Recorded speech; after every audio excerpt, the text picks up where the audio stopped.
just a quick one for you, and I'm wondering when you believe Canada should aim to return to a balanced budget.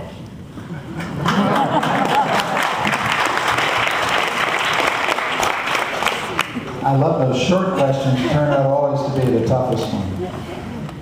The Parliamentary Budget Officer has just reported today, another independent officer of Parliament that Stephen Harper would like to get rid of, that he has reported that we're in a structural deficit. My sense of this is that we have some very, very tough and difficult choices to make, but they're less tough than they might have been, because frankly, previous Liberal governments got our house in order. We've got better basic fiscal fundamentals than any other G8 country. Mr. Harper is going to try and persuade the Canadian people that the only thing that matters is balancing this budget as fast as we can. And he will use that as the ideological argument to cut post-secondary education, to cut investment in healthcare, to cut investment in research, right? I care about fiscal responsibilities, I think you do. It's in the DNA of the party that I'm proud to serve. But I think we're going to have to balance tough and tight expenditure control with a strategic sense of what we mustn't cut.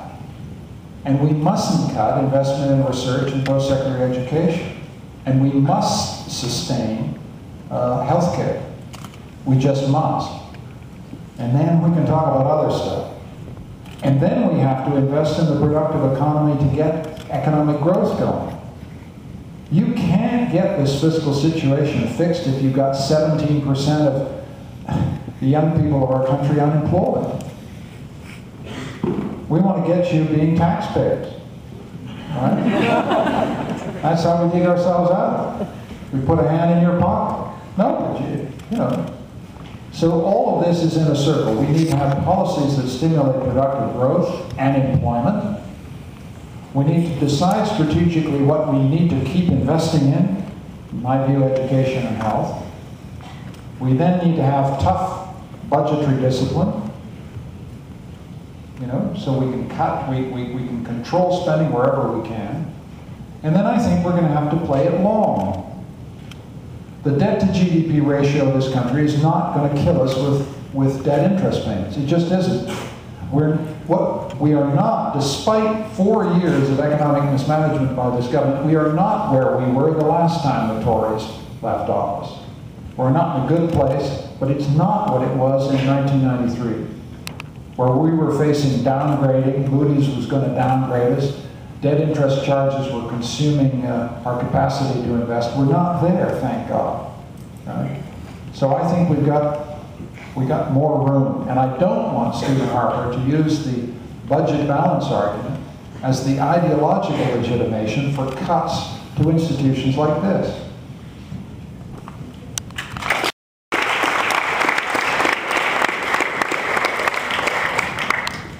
Thank you, Mr. Ignatieff, for taking these questions and answering them so thoroughly.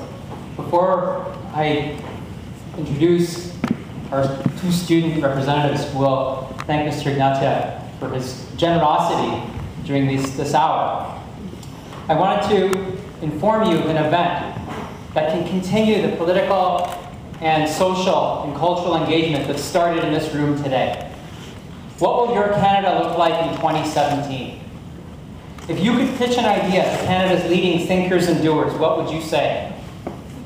This March, you're invited to do just that, as progressive Canadians come together in Montreal for a non-partisan conference called Canada at 150, Rising to the Challenge.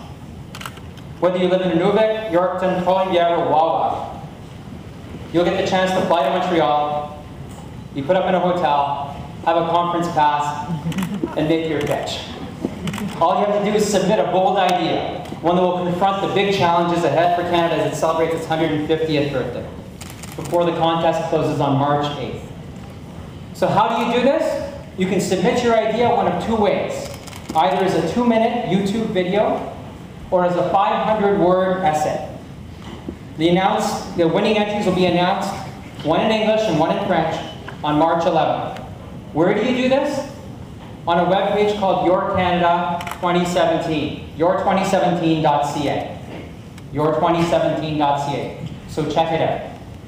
It's now my great pleasure to introduce Sarah and Vishal, who will thank Mr. Ignatieff for his question and answer period today.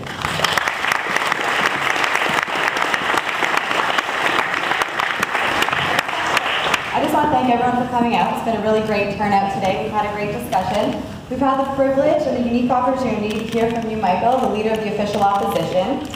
We've engaged on issues from post-secondary education, African foreign aid, to youth unemployment, and it's been a really great discussion. We thank you so much for coming.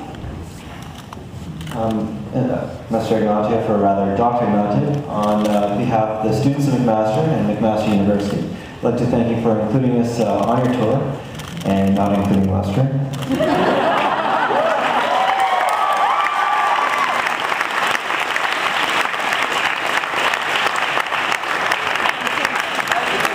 Yes, I did. We appreciate the opportunity to engage with a federal leader on issues that affect students and the academy. Your visit sets a great example for other politicians to directly dialogue with our institutions of higher learning. So I think I speak for many of us in the room that you're always welcome back to McMaster University. I'd love to see you again, so thank you for your visit.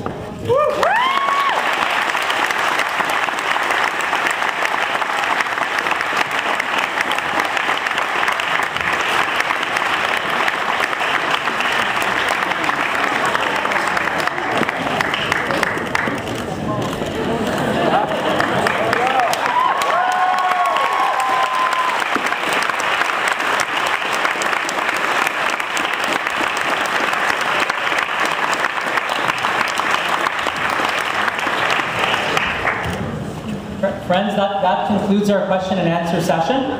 Now, Mr. Ignatieff will be available to communicate with you and speak with you as he exits the room. Thank you very much for coming. Have a great afternoon.